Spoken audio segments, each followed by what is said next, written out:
데살로니가전서 5장 16절은 이렇게 권면합니다. 항상 기뻐하라. 쉬지 말고 기도하라. 범사에 감사하라랑 묶어서 하나님의 뜻이라고 그렇게 말씀하고 있습니다. 하나님의 뜻이 항상 기뻐하는 것이면 우리들은 순종해야 합니다. 그런데 그렇게 만만한 일이 아니기 때문에 우리가 순종하기 위해서 많은 노력들을 해야 되는 것입니다. 항상이라는 말이 이제 부담으로 다가옵니다.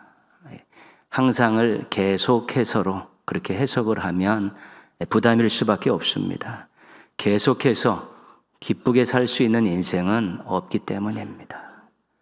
그러나 항상을 일상 속에서 이렇게 좀 해석을 하면 조금 부담을 좀 줄일 수가 있습니다. 왜냐하면 우리 일상 속에서는 기뻐할 일을 찾으면 또 기뻐할 수 있는 일을 만들면 또 많이 찾고 만들 수 있기 때문입니다.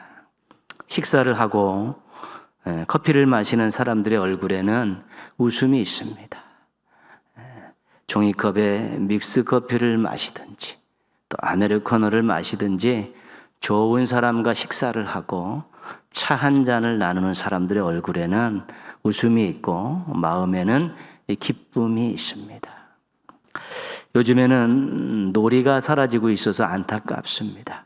컴퓨터나 게임기가 없던 시절의 놀이들은 실은 친구들과의 축제입니다.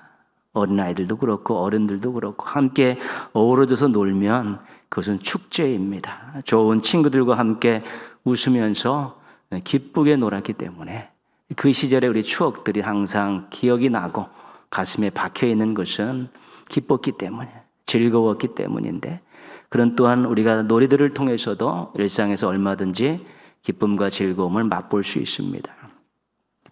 자신들의 분야에서, 자신들의 일터에서 기쁘고 즐겁게 일하는 사람들이 있습니다.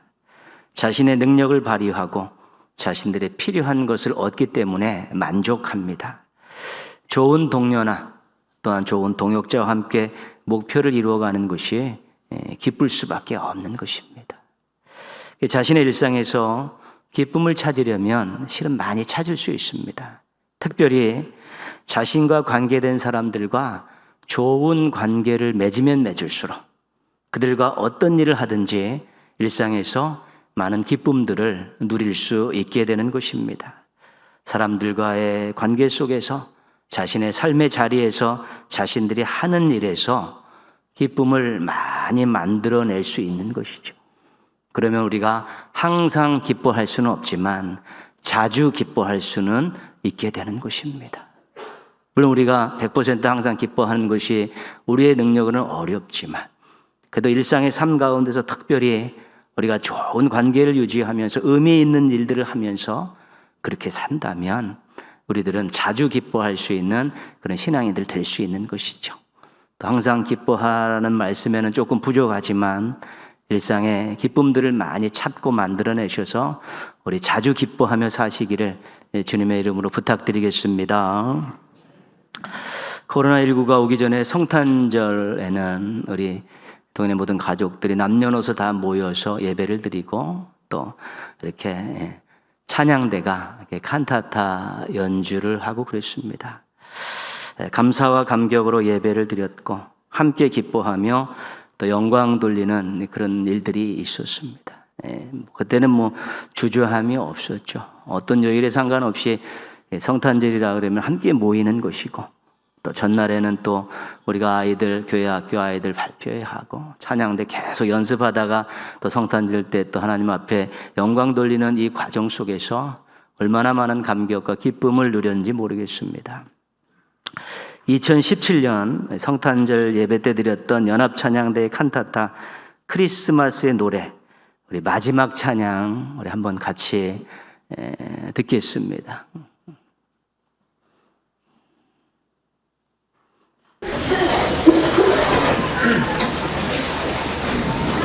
오래전 베들레헴에 비쳤던 빛은 지금도 여전히 우리에게 비춰지고 있습니다. 성도들은 여전히 이 빛을 따라 새로운 삶을 살고 있습니다. 성도들은 그 빛을 기억하고 그분께 경배하며 헌신을 다짐하기 위해 함께 촛불을 듭니다. 그리고 지금 기쁨으로 가득한 온 마음을 다해 우리의 찬양을 올려드립니다. 하나된 마음으로 우리의 감사와 헌신의 마음을 주님께 드립니다. 우리의 찬양을 통해 우리의 믿음을 나눕니다. 약속의 그리스도께서 나셨습니다. 선생으로 그리스도께서 사셨습니다. 구주 되신 그리스도가 돌아가셨습니다. 주 되신 그리스도께서 다시 사셨습니다. 왕 되신 그리스도께서 영광 중에 다시 오실 것입니다. 기뻐하라. 높이 계신 하나님께 영광을. 할렐루야. 크리스마스의 노래를 높이 부르세.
찬양대와 우리 온 성도들이 함께 찬양하는 모습이 그립습니다. 그리고 또 우리가 이런 날이 반드시 올 것을 기대하면서 미리미리 마음 준비, 또 실력 준비, 또 믿음 준비, 하나 될 준비들 또 잘 해야 된다는 그런 생각을 가져봤습니다. 기대하십시다. 항상 기뻐하라고 말씀하신 하나님께서 그렇게 살 수 있도록 해주셨습니다. 명령만 하신 것이 아니라 순종할 수 있는 그런 기반을 우리들에게 만들어 주신 것입니다. 요한복음 1장 1절은 이렇게 선포합니다.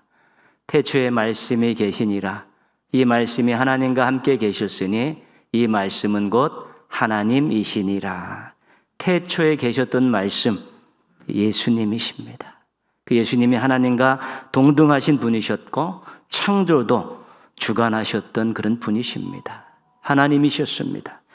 태초에 하늘에 하나님과 함께 계셨던 예수님께서 이 땅에 인간의 몸을 입고 오셨습니다. 이것이 오늘 우리가 읽었던 본문 말씀이고요. 이사야 7장 14절의 예언의 말씀입니다. 우리 한 번 더 같이 읽습니다.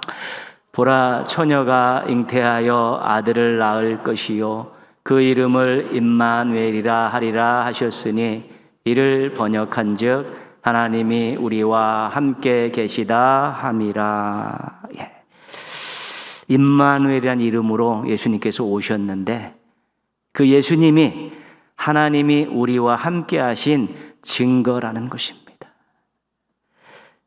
그래서 예수님을 믿는 사람들은 하나님이 함께 하신다는 증거를 가지고 사는 사람들입니다. 하늘에 계신 하나님이 이 땅에 살고 있는 자신과 함께 하신다는 것을 알게 되었습니다. 전능하신 하나님이 무능한 자신과 함께 하신다는 사실을 알게 되었습니다. 의로우신 하나님께서 죄인인 자신과 함께 하신다는 사실을 알게 되었습니다. 누굴 통해서요?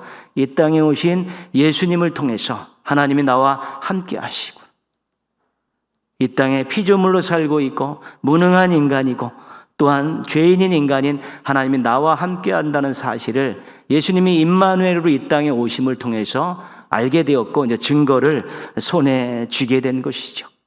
그래서 이것이 신앙인들에게는 믿음을 갖기 시작한 놀람이 되는 것이고 또 감격이 되는 것입니다. 어떻게 신이 나 같은 인간과 함께 하신다고 내려오셨을까? 어떻게 하나님이 나 같은 인간과 관계를 맺고 자녀로 삼아 주실 것인가? 이런 것에 대한 놀람과 감격이 우리 신앙인들의 놀람과 감격입니다. 결국 함께 하신 하나님께서 죄사함과 구원이라는 선물을 안겨주셨습니다. 인생 최고의 선물입니다. 예수님의 오심을 통해서 주신 기쁨의 선물입니다. 예수님이 이 땅에 오심을 통해서 우리에게 인생 최고의 선물인 구원을 우리가 얻게 된 것이고 그 선물을 받는 사람들은 기뻐하지 않을 수 없는 것입니다. 인간의 몸을 입고 이 땅에 오셨던 예수님께서 이제 구원 사역을 마치시고 이제 승천하실 때가 됐습니다. 요한복음 16장 7절입니다. 예수님께서 승천하시기 전에 제자들에게 하셨던 말씀입니다. 그러나 내가 너에게 실상을 말하노니 내가 떠나가는 것이 너희에게 유익이라. 내가 떠나가지 아니하면 보혜사가 너희에게로 오시지 아니할 것이요 가면 내가 그를 너희에게 보내리니.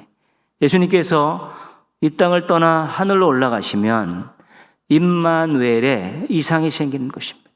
예수님이 하나님이 함께 하신 증거로 또 성부 하나님을 대신해서 이 땅에 오셔서 인간들과 함께 하셨는데 이제 승천하시고 나면 이 땅에는 하나님의 함께 하심에 대한 실체도 없고 증거도 없는 것이죠. 그 제자들의 마음에 불안함이 있는 것이죠. 근데 예수님께서 그 이야기를 하는 것이죠. 그렇지 않다. 내가 떠나가는 것이 너에게 유익이다. 내가 가면 성령 하나님께서 보혜사 성령 하나님께서 너희에게 오셔서 너희와 함께 하실 것이다. 너에게 귀한 것들로 계속해서 채워주실 것이기 때문에 너에게 결코 손해가 아니라 유익이 될 것이다 라고 제자들을 위로하고 실제를 말씀해 주시는 것입니다. 성령 하나님께서 성자 하나님을 보내셔서 이 땅에 함께 하셨고 성자 하나님이 구원 사역을 마치고 하나님께 가실 때 성령 하나님을 보내주셔서 여전히 임마누엘이 이 땅에서 유지되게 하시겠다는 그런 말씀입니다. 우리의 신앙과 삶 속에서 가르치시고 도와주시는 성령 하나님의 역사로 신앙인들은 더 성숙해질 수 있는 것입니다. 결국 함께 하신 성령님께서 때를 따라 돕는 은혜를 베풀어 주시기 때문에 우리는 지속적으로 선물을 받을 수 있게 된 것입니다. 그래서 예수님의 승천을 통해 주신 기쁨의 선물을 우리가 누리게 되는 것입니다. 예수님께서 재림하시면 심판이 있고 모든 악한 것들이 이제는 패망하게 됩니다. 그리고 새하늘과 새 땅이 열리면서 거기로 다 가서 이제는 복락을 누리게 되어 있죠. 요한계시록 21장 3절 말씀입니다. 요한계시록 21장 3절입니다. 한번 우리 소망의 말씀인데 같이 읽겠습니다. 내가 들으니 보좌에서 큰 음성이 나서 이르되 보라, 하나님의 장막이 사람들과 함께 있음에 하나님이 그들과 함께 계시리니 그들은 하나님의 백성이 되고 하나님은 친히 그들과 함께 계셔서. 믿음의 사람들이 최후 승리를 얻고 새하늘과 새 땅에 살게 됩니다. 근데 이 새하늘과 새 땅의 가장 큰 특징이고 가장 큰 복은 뭐냐면 하나님이 함께 하신다는 것입니다. 그래서 새하늘과 새 땅에서 하나님의 백성이 되고 영생을 누리게 되는 것입니다. 결국 성도들은 새하늘과 새 땅에서 영생을 누리게 되는데 이 선물은 영원한 선물입니다. 예수님의 재림을 통해 주신 기쁨의 선물입니다. 예수님께서 이 땅에 오심을 통해서, 이 땅에 인간의 몸을 입고 오심을 통해서 우리에게 인생 최고의 기쁨의 선물은 구원을 주셨고요. 예수님이 승천하신 다음에 성령님께서 이 땅에 오셔서 때를 따라 돕는 은혜라는 지속적인 이 기쁨의 선물이 우리들에게 계속 유지가 되었고요. 예수님이 다시 오시고 나면 이제 우리는 새하늘과 새 땅에서 예수님의 재림을 통해 주신 영원한 선물인 이 기쁨의 선물을 누리게 될 수 있다는 것입니다. 그래서 우리가 예수님을 생각할 때 가장 우리에게 큰 유익이고 큰 선물은 뭐냐면 기쁨이라는 것입니다. 기쁨이라는 것. 예수님의 오심, 예수님의 가심, 예수님의 다시 오심, 이 속에 예수님이 오시고 가시고 다시 오신 이 속에 정말 우리들이 하나님과 함께 하는 데 있어서 단 1초도 빈틈이 없도록 모든 것들을 다 준비하셔서 어떤 상황 속에서도 함께 하심의 복을 누릴 수 있도록 다 조치를 해놓으셨다는 것입니다. 우리들이 태어나기 전에 이미 예수님께서 오셨습니다. 그래서 우리가 그 예수님을 믿고 성령님께서 지금 이 땅에서 우리들을 도우고 계시고요. 우리들은 훗날에 새하늘과 새 땅에서 하나님과 영생을 누리게 되는 것입니다. 우리들의 과거, 현재, 미래 이 모두에 하나님의 함께하심 임마누엘이 이미 결정이 되어 있는 것입니다. 그래서 우리는 하나님이 함께하시는 인생, 우리의 인생의 정체성을요 하나님이 함께하시는 인생이라고 우리가 말할 수 있고 믿어야 되는 것이고 고백해야 되는 것입니다. 이 땅에 오셨던 예수님, 또 승천하신 예수님, 다시 오실 예수님을 통해서 하나님이 함께 하신다는 사실을 못 박으셨기 때문에 우리는 어떤 상황 속에서도 하나님이 함께 하시는 인생이라는 것에 대해서 추호의 의심도 갖지 않고 살아야 되는 것입니다. 하나님이 함께 하시는 것보다 더 큰 기쁨이 어디 있습니까? 임마누엘을 믿고 의지하고 사모하고 사는 성도들은 기쁨의 샘을 품고 사는 사람들입니다. 하나님이 함께 하시는 인생이라고 고백하면 이 가슴 속에 우리의 심령 속에는 기쁨의 샘이 이미 만들어진 것이고 거기서 우리가 우리의 믿음을 가지고 하나님을 믿고 의지하고 살아가는 날 환경에 관계없이 거기서 계속해서 기쁨을 맛볼 수 있게 되는 것입니다. 만약에 우리가 환경을 넘어서서 기뻐할 수 있다면 우리가 항상 기뻐하라에 근접할 수 있는 것입니다. 왜요? 환경이 안 좋을 때 기뻐하지 못하지 않습니까? 결핍이 있고 부족이 있고 힘듦이 있고 고난이 있으면 기뻐하기가 어려운 것인데 우리가 하나님 함께 하시는 인생이고 우리의 심령 속에 기쁨의 샘이 있어서 우리가 하나님을 믿고 의지하고 바라보는 한 환경을 넘어서도 기뻐할 수 있다면 우리가 항상 기뻐하라는 그 말씀에 아주 근접한 삶을 살아갈 수 있게 되는 것입니다. 오늘 우리가 성탄절 예배를 드리는데 우리 예수님의 오심을 축하합니다. 그러나 또 예수님의 또 승천 때문에 예수님의 재림 때문에 우리가 임마누엘의 복을 계속 누리는 하나님이 함께 하시는 인생이라는 사실을 다시 한번 확신하고 고백하시면서 여러분의 이 확신과 고백 때문에 이 믿음 때문에 삶의 많은 부분에서 기쁨을 맛보며 살아가시기를 주님의 이름으로 축복합니다. 우리들은 기쁨의 근원을 선물 받았습니다. 그 믿음을 잘 관리하고 하나님과의 관계를 잘 유지하면 우리는 인생의 많은 부분에 있어서 환경을 넘어서서 기쁨을 만끽하며 살 수 있게 되는 것입니다. 기쁨의 방법들도 알고 있습니다. 우리의 삶의 자리에서 우리의 사람들과 좋은 관계를 맺고 우리가 하는 일이 정말 하나님의 뜻 가운데에서 선한 일이라고 확신을 가지고 일하다 보면 우리는 또한 그 속에서도 많은 기쁨을 맛볼 수 있게 되는 것입니다. 우리들에게 주신 이 기쁨은 우리들의 것으로 끝나서는 안 된다는 것입니다. 신앙은 항상 세상을 향해서 열려 있습니다. 하나님께서 무언가 교회와 신앙 공동체 안에 무언가를 주고 성도들에게 무언가를 주셨을 때는 그것이 세상을 향해서 통로가 개설되어서 흘러보내시기를 원하고 계신 것입니다. 그래서 우리가 복음을 믿고 구원을 받았기 때문에 복음을 세상에 전하는 것이고요. 하나님께서 우리에게 주신 많은 복들을 갖고 누리면서 우리가 축복의 통로가 되어서 그걸 또 세상으로 또 흘려보내는 것입니다. 더불어서 우리가 지금 하나님이 함께 하시는 인생으로서 예수님을 통해 주신 인생의 엄청난 기쁨들을 우리가 다른 사람들도 맛보며 살게 하기 위해서 그들과 나누기 위해서 또 우리가 부단히 노력하는 삶을 살아야 되는 것입니다. 이것이 바로 선한 영향력이고 축복의 통로이고 세상의 빛이라는 것입니다.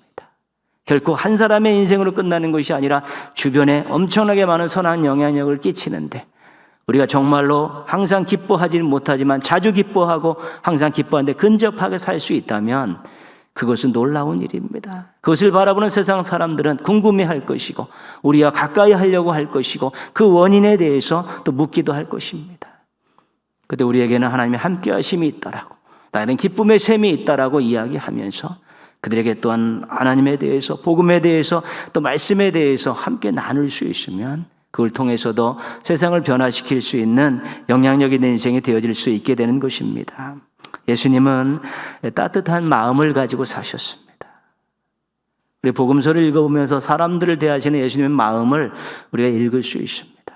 아이들에 대해서도 여성들에 대해서도 또는 환자들에 대해서도 또 곤고한 삶을 살아가는 사람들을 대하는 예수님의 마음 속에서 우리가 그 따뜻함을 읽을 수가 있습니다. 예수님은 따뜻한 시선을 보내며 사셨습니다. 주변에 있는 제자들이나 다른 사람들이 좀 험하게 사람들을 또 쳐다보고 그들을 물리치려 할 때도 예수님 늘 멀리서 가까이서 그들을 따뜻한 시선으로 바라보셨습니다. 그 예수님은 따뜻한 손길을 내미셨습니다. 그들의 필요를 알고 있고 그 필요를 채워주기 위해서 손을 내미셨어요. 사랑의 손이고 능력의 손입니다.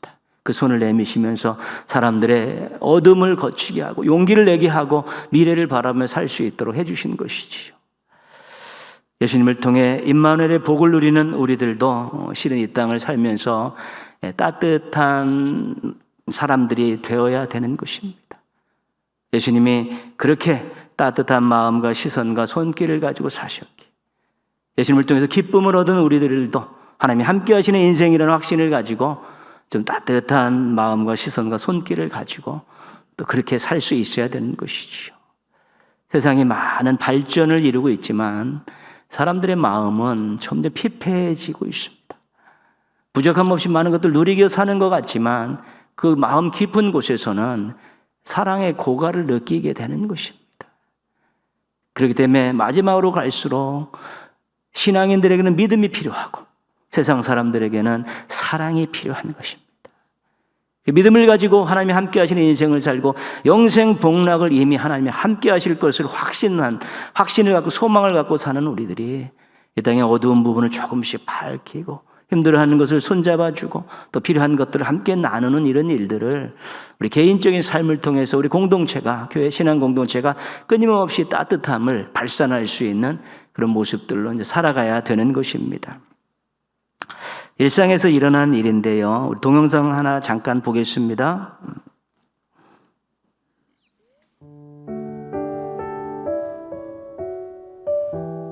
전날부터 둘째 아이가 고열이 조금 있었어요. 탈수 증상이 조금 있어가지고 응급실로 향하던 길이었거든요. 아기도 이제 차 안에서 조금 보채고 울다 보니까 와이프가 조금 급한 마음이 생겼나 봐요. 그래가지고 갑자기 차선 변경을 하던 도중에 뒤에서 이제 오는 차량을 발견을 못하고 접촉사고가 일어나게 된 상황이에요.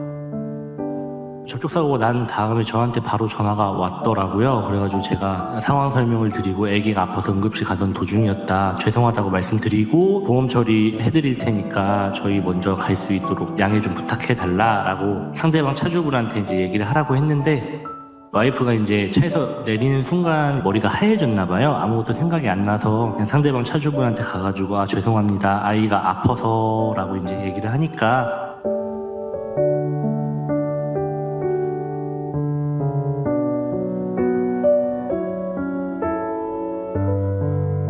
그 사고 상황이 어떻게 됐는지 제가 제대로 듣지를 못해서 어떤 상황이었는지를 몰랐는데, 영상을 돌려보던 순간에 상대방 차주분께서 이제 와이프가 이제 떨리는 걸 보고 이렇게 따뜻하게 안아주는 모습이 딱 나오더라고요. 그 장면에서 너무 울컥해가지고 바로 상대방 차주분한테 전화를 드렸어요. 오전에 사고 났던 운전자 남편입니다 라고 이제 얘기를 하니까 바로 아기랑 아기 엄마는 괜찮은지 건강부터 챙겨주시더라고요. 그 부분에서 한 번 더 울컥했던 상황이고, 어찌됐든 간에 저희의 잘못이 100%라고 저도 판단이 들어가지고 그분한테는 저희가 다 보험 처리해드리겠다고는 말씀을 드린 상황이었어요.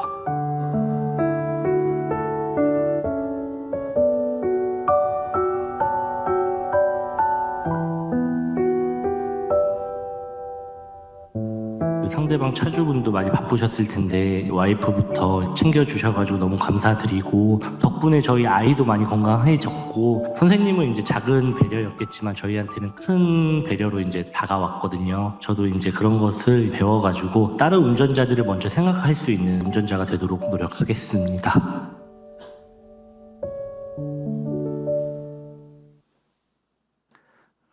우리들도 뭐 다 할 수 있는 일이 아니겠습니까? 예. 따뜻한 말을 하셨으면 좋겠습니다. 따뜻한 시선을 보내셨으면 좋겠고요. 따뜻한 손길을 내밀었으면 좋겠습니다. 따뜻한 품으로 안아주셨으면 좋겠습니다. 우리가 예수님으로부터 그런 말과 시선과 손길과 품을 느꼈기 때문에, 우리가 예수님을 통해서 인생의 큰 최고의 선물들을, 이 기쁨이라는 선물을 받았기 때문에 우리가 또 사람들을 향해, 세상을 향해서 이렇게 따뜻함을 또 제공해 줄 수 있다면 그것이 하나님의 사랑을 전하는 것이고 예수님이 기쁨의 근원이라는 것을 알리는 계기가 되기 때문에 그렇습니다. 금년도 또 성탄을 보내면서 또 앞으로 또 겨울을 나고 코로나19의 어려운 상황이 계속되는 상황을 우리가 분명히 알 수 있는데, 그래서 예수님께서 주신 선물로 주신 기쁨을 우리가 일상에서 만끽하시면서 우리 따뜻한 세상을 만들어가는 우리 작은 예수들로 살아가시기를 주님의 이름으로 축원합니다.